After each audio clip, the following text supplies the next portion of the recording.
get through before it starts pouring.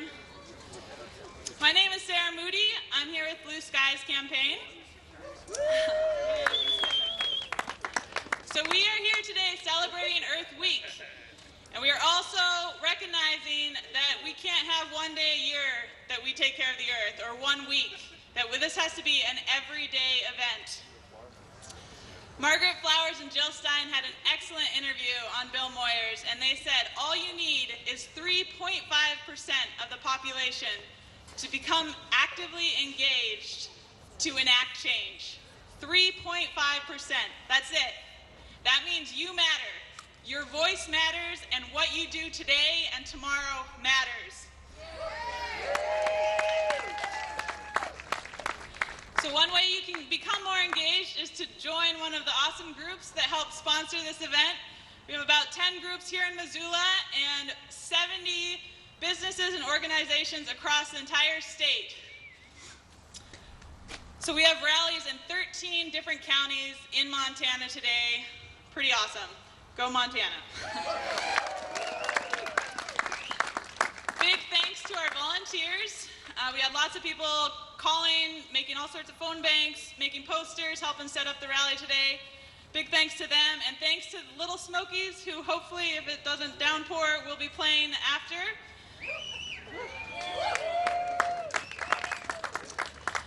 So this rally is being held in conjunction with 12 other events in the state today. We are Montanans from all walks of life. We are students, we are grandparents, we are healthcare providers, we are civil servants, we are scientists, veterans, business owners, and soccer moms. We are Montana.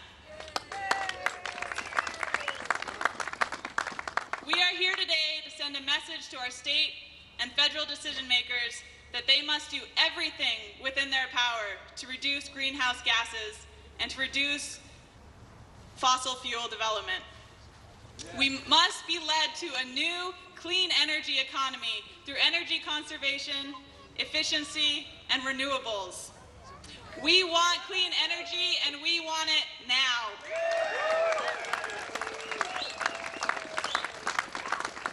So what do we want? Clean energy. And when do we want it? Now. That was awesome. I've never done that. All right, there are a lot of ways that you can make a difference today. After our speakers, please visit our tables around. We got sponsors that have, there's yard signs, there's petitions to sign, including an open letter from Montanans to our elected officials calling for action on climate change and all sorts of other opportunities to take action. We have a great group of speakers lined up today. Unfortunately, Mayor John Engen wasn't able to make it as originally planned, but that's okay because we got some equally amazing speakers. So first up, we have Dr. Steve Running. He's a Nobel laureate and a University of Montana Regents professor. Let's give it up for Steve.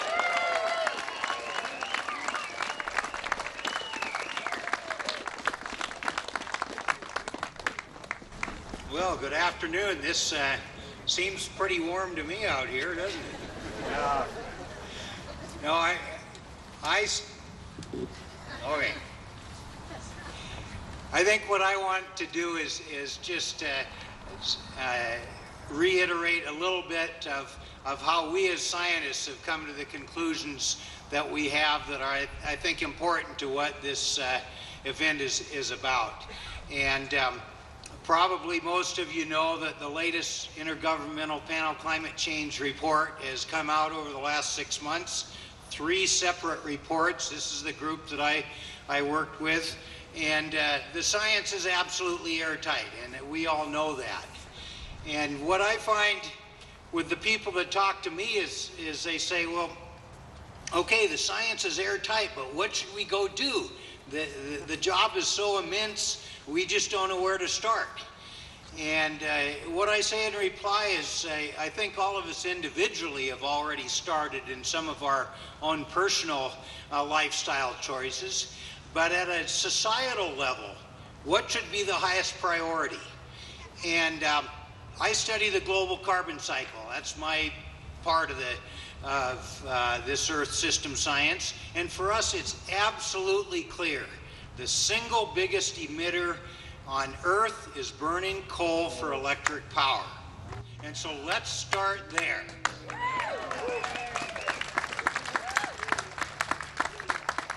You know, we don't know how to fly airplanes without liquid fuels yet. There's some of our fossil fuel uses we don't have good substitutes. But for electric power, we have a lot of substitutes. And so this is the easiest. This is really the most, the biggest bang for the buck we can get is to quit burning coal for electric power and to be transitioning to renewable sources. Now, another question I get asked regularly is, well, gee, it's China that's the big emitter. And I reply with a couple of things. First, don't forget the history. We started this. And when you add up the previous decades, we still have plenty of responsibility for this issue. But the other thing I say, well, a couple other things. First, do you know that the U.S. carbon emissions have now gone down for 5 years in a row? So our country is turning the corner.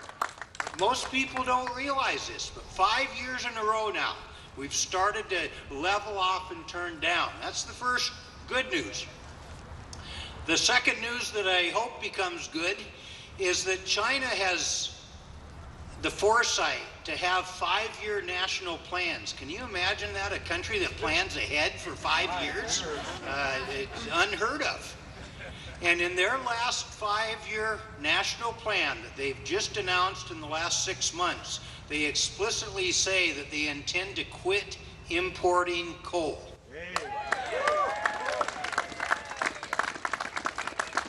And so China gets it already. That coal is not is really a fuel of the past. It's a fuel of the 1800s, and that in 2014 the world doesn't need it anymore and just can't afford the pollution load and the health load that it generates. And so I think what we're up to today is absolutely the highest priority we could do. Since Montana has so much coal, this makes a particular responsibility for us as Montanans to try to make sure Montana coal stays in the ground forever. Leave it in the ground. All right, thank you.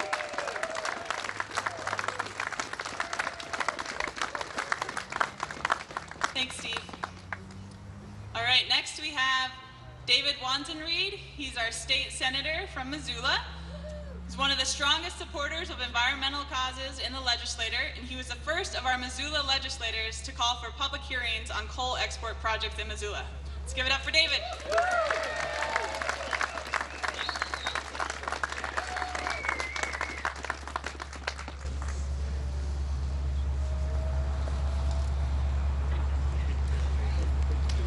That silence is sort of awkward and uncomfortable, isn't it? When it comes to climate change, we've done a really, really good job of being quiet, haven't we? Absolutely. That needs to change, and it needs to change starting today. You know, I grew up in a dysfunctional family, lots of family secrets and lots of silence. And our family suffered because of that. Certain family members didn't fare so well. We have a family member that's suffering right now and not doing so well, Mother Earth. We all profess to love her, to want to nurture her, but when it comes to something that's as damaging as carbon emissions, are we doing enough? No, we're not. And can we do better than what we're doing? The answer is certainly yes. And let's start doing it right now. That silence, in too many cases, has resulted in inattention, indifference, and inaction. We can do better than that. You know, when these trains roll by here, everybody says, well, that coal car there has a certain number of dollars of tax revenue in it. That's a good thing. But is that enough? No. They say that coal development's about jobs, and jobs, yes, but is that all it should be about? No. Can we do better than that? Should we be asking about the health impacts of these coal cars running through our community? Shouldn't we have a voice in that permitting process to identify those impacts? And how about that mercury that's elevated in our lakes in Glacier Park?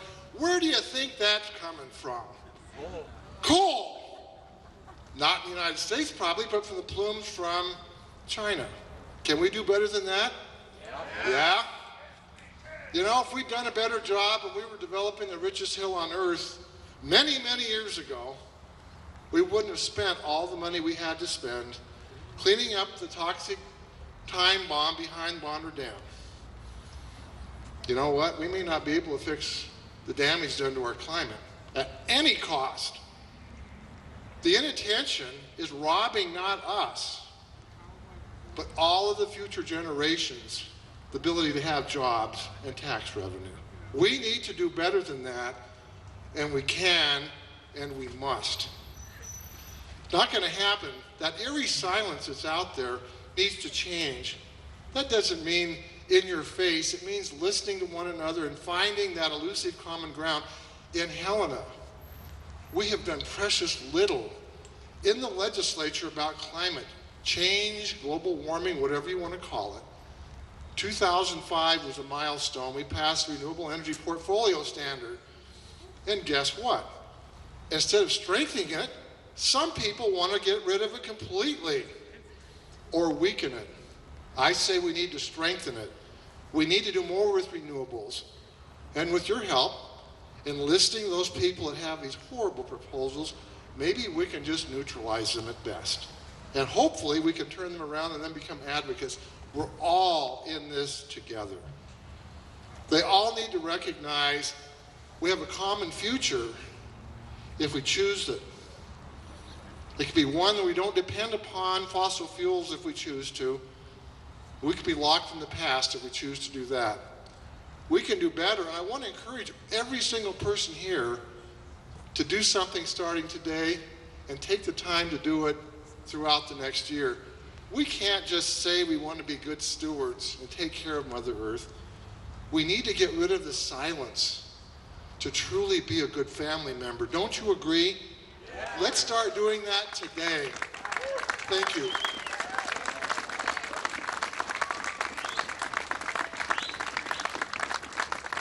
Great wisdom there. All right, up next we got Deb Franzen. She's with Senator Tester, and she's going to read a statement from the senator.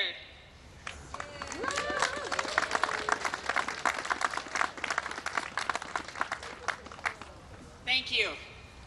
You guys look great. And Senator Tester, sorry he can't be here, but he sent this message along with me. Thank you for inviting me to share a few words, and thank you for holding these important events across Montana. Some folks like to pretend climate change isn't happening, but we've seen its effects in Montana for decades, and I've seen them on our family farm. When my parents ran our farm, bitter cold winters would keep sawflies from wreaking havoc on our crops. But those winters are a thing of the past, and now pests are having a heyday attacking our farmlands and our forests. The only way to halt the effects of climate change on our state and our planet is to invest in clean energy resources, the ones we have right here in Montana. That's why I've been a strong supporter of Montana's wind industry since my days in the state legislature. It's why I'm working to provide tax credits for wind and solar startups and businesses so they can compete on a level playing field. And it's why I introduced a bill to encourage renewable energy development on public lands. I'm going to need your help getting these initiatives across the finish line, because supporting Montana's renewable energy sector is a win for Montana jobs and for the planet that our children will inherit. I'm counting on you to work with me because that's the only way we'll succeed. Thanks again for your passion. Stay in touch. Senator John Tester. Why does he support Keystone XL? What about Keystone XL? All right, are we staying warm out there? Keystone too. All right, our next speaker is Beth Shank. She's a registered nurse in Missoula. There's Beth.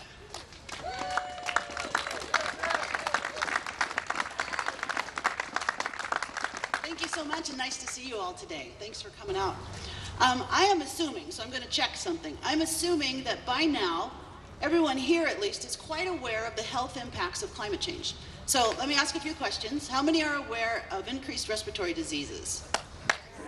How about heart disease and complications of cardiac disease? Okay. How about increased allergies? increased asthma, increased infectious diseases as new vectors move north or into warmer climates. All right, that one was getting thin, but all right, this is an educated group. This is, I think, about even as recently as 3 or 4 years ago, maybe 5, we were not commonly linking health to climate at all. And yet, The Lancet, which is the journal, medical journal out of England, says that it's the largest public health issue of our time. Significant issue for all of us. So, I'm going to bring it home a little bit by showing you my power bill. You all get these, right? Hopefully you track your energy use. How many of you track your energy use? Compare month to month, see how it's going, see how you're improving. Excellent. I actually look forward to this because it tells me that I'm doing well. However, it also creates an ethical dilemma, right? Because I know that I'm doing everything I can to reduce my electricity use, which is what we're talking about today, and yet I'm causing problems with my electricity use. I don't want to. So I found a really interesting tool called the Energy Impact Calculator, which gives us an idea of the health impacts of our energy use. So it's designed actually for hospitals to determine the health impacts of hospital energy use, but it can be used for communities, at least I think so. So what I did is I looked up on the Census Bureau to see how many households there are in Missoula County. There's about 50,000. I couldn't tell what the average energy use, electricity per household is, so I took my own energy use. And I will warn you that my energy use is low.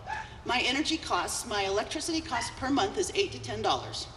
What it was this past month, $9.64. And so I took that as an average in these 50,000 households, so you know that it's going to be a low guess in terms of our composite use together and our composite health impacts. But the health impact calculator gives us two figures. One is indirect costs of burning the energy, and the other is direct health costs. So that's more or less the bills from the medical issues. It also takes into account what part of the country you live in. So ours is based on our energy mix, which is about 60% coal and 40% hydro. So what this told us, this very conservative estimate, of our indirect costs, do we have any guesses? Indirect costs from the 50,000 households in Missoula County? Okay, I'll tell you. $2.4 million a year. Health costs. And then how much in direct medical costs? Does just our energy use that none of us mean to hurt anyone with, and all of us need energy, what do you think that is? It's a lower number, the direct medical costs in 1 year. It's about $378,000, says this tool. So that's things that we are doing that are harming health when we don't intend to, and I know that all of us here are calling out for clean energy so we don't have that dilemma. We want to do what we can, we want to reduce our use, and we don't want to be causing these problems. Unfortunately, because we're caught, we are causing these problems. But I'm not here to scold at all. I'm here to be very happy about the opportunities we have. And what I would say our opportunities are right now are, first of all, really to take conservation of energy seriously as a public health act. By reducing our use, we protect people and the world. Thank you. And the second thing is to do more of what you're doing and what our two prior speakers spoke out for us to do, which is to keep the conversation going, keep active, write your senators at least once a month. That is one of my goals, to write all of my elected officials at least monthly. There's always something to say. And to be involved with others and join with groups who are working on these issues together. So congratulations to all of you for doing that, and thank you for caring about our future and our planet.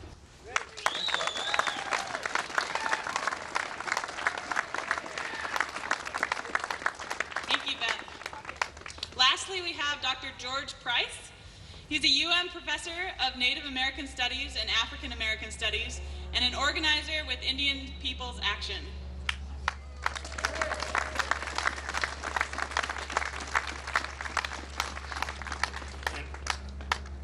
I have my grandson Ty here to give me my coffee when I get all choked up.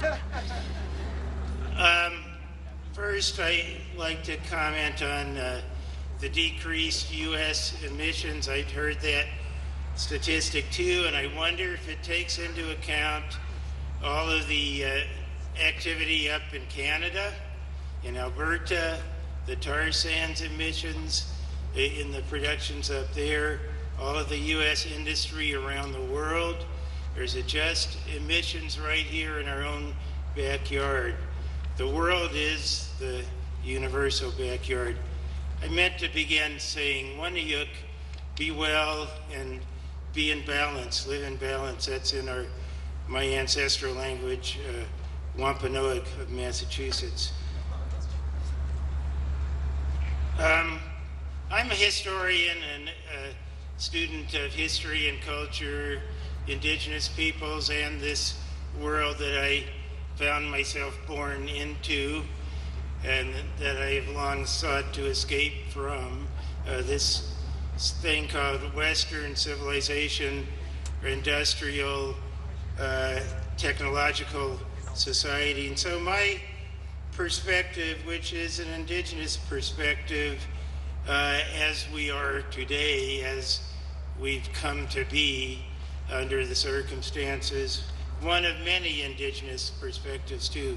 I will also say there is no such thing as one Indian way of being or seeing the world. But I often wonder what things would have been like if the people who crossed the ocean, those English who came to Patuxet and turned it into a town called Plymouth, and other people had come here to learn rather than to take over and exert what they felt was their right to control the world and the natural world too.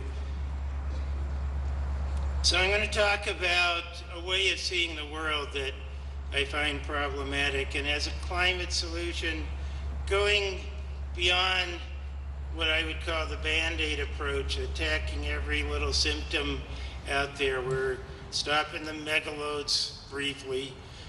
We're going here, attacking the fracking and the Keystone and one thing after another. The corporations that say there are people that control the government, all of the inequality on the rise. You could go crazy running around trying to put out every one of these little fires. What I'm here to talk about is attacking the disease at its heart. If your doctor told you need a heart transplant, that you're in dire need of that or you're going to die, would you say, "Oh no, doc, I'll just keep taking some aspirins and throw Band-Aids all over my arms and legs. That'll take care of it"? I'm going to come back to that question in a moment. And I also wanted to say, you read the science on your own. There's no reason to not be informed as to why we may just have 15 to 20 years to do what we can, and not 40, 50, 100, as some people say. So I have a 10-point outline. I just have to jump to that because I have a very difficult time speaking for 5 minutes. Of the symptoms, of the root of the disease, the deep disorder, and I'll just read these point by point as things to think about in preventing more and more symptoms from reoccurring. What if we tackled carbon and they come up with some other industrial technological way of destroying us all because they think they have the right to control the Mother Earth? And so point one of these deeper disorders: humans are separate from nature, superior to the natural world, and have the right to do whatever they want to the natural world. Point number two, nature, or the biosphere, is not an interconnected system that sustains all life, including ours. It's just the scenery. Point number three, the purpose of life is to collect and consume as many resources and manufactured products as possible. Point number four, more is always better than less. Number five, bigger is better than smaller. Number six, faster is better than slow, because time is money. Number 7, economies and societies must grow, even if we live on a finite planet with finite resources. Number 8, you can't have an economy without currency. Therefore, other earth-centered ways of economics and ordering society are not worth thinking about. Number 9, a big one that our opponents often use. Jobs are always a good thing, no matter what they produce, however toxic. And number 10, and I don't know why I just did 10, I could go on and on. I think it was the 5 minutes thing, okay. Number 10, it is only the money and the perpetuation of our way of life that matter. Even if science has revealed to us that this way of life is the way of death for all beings in our interconnected, interdependent biosphere. So back to the earlier question, what if your doctor said you needed a heart transplant? What if it was not just your doctor, but you somehow had a good enough health care policy to consult with 98% of the world's heart specialists in the world, and they all told you the same thing? Well, 98% of the world's scientists in climate-related fields are telling us that human industrial activities since the mid-19th century have been raising the planet's temperature and putting CO2 in the atmosphere at increasing levels to the point where we now face the inability of life on Earth to continue unless we stop doing these same things within the next 15 to 20 years at the maximum. Solutions: don't wait for the status quo institutions and so-called leaders or the various industries to take the necessary actions, because their positions of prosperity and economic advantage have them trapped in believing that the status quo is basically good, that those conceptual paradigms are basically good, and that they start from the premise that we have to continue to consume in the ways that we are. The people must be, okay, I lost something there. If they won't produce the green technologies that we need, then the people need to produce them themselves by whatever means that they can, that we can, and we can share those products, whether it is food, land, transportation, housing, clothing, whatever, accepting that, rather than accepting that everything must be owned by individuals. We also need to re-examine our definition of the ideas of need. Transition Missoula and their time bank labor exchange programs is an example of solution, something you can do. Home resources here in Missoula also, where all kinds of building products can be recycled and bought used. The community gardens, secondhand clothing stores, free bicycles, many other things are already in process. There are ideas galore out there. There's no reason to be immobilized waiting for leaders. The people can build your own electric cars, other vehicles. You don't have to wait for Detroit, and so on. And ultimately, and the last thing, sorry for going over time.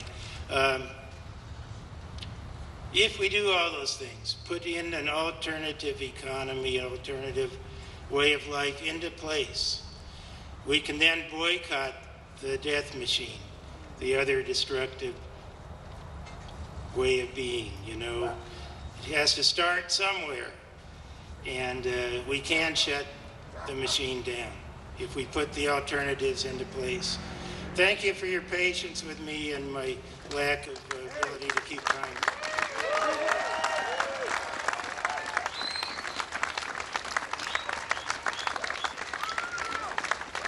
Thank you, George, so much for that wisdom. Let's give another big round of applause for all our speakers today.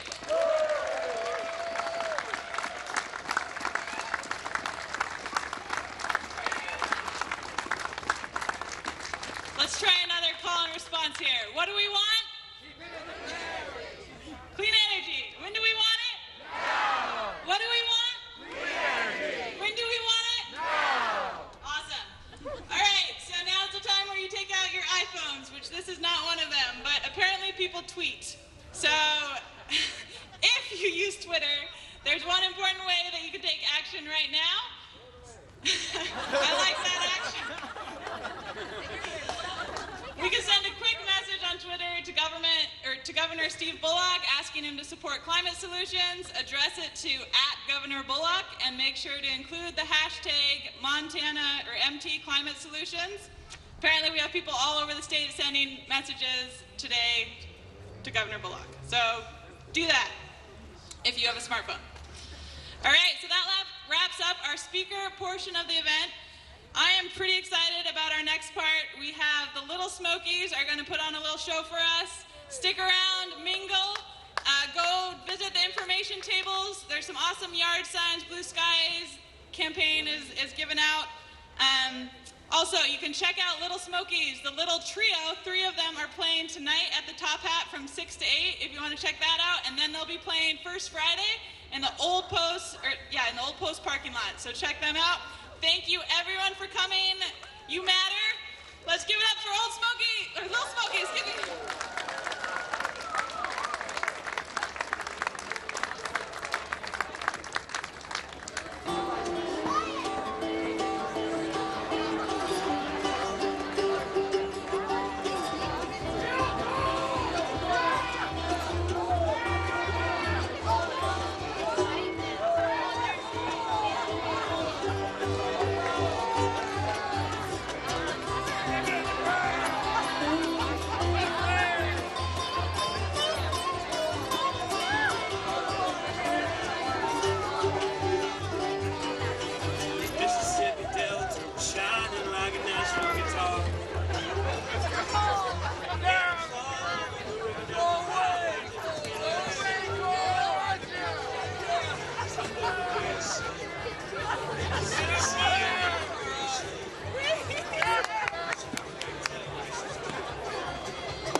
That's what you mean. I'm going to Graceland. Memphis, Tennessee, I'm going to Graceland. I'm going to Graceland. Memphis, Tennessee, I'm going to Graceland.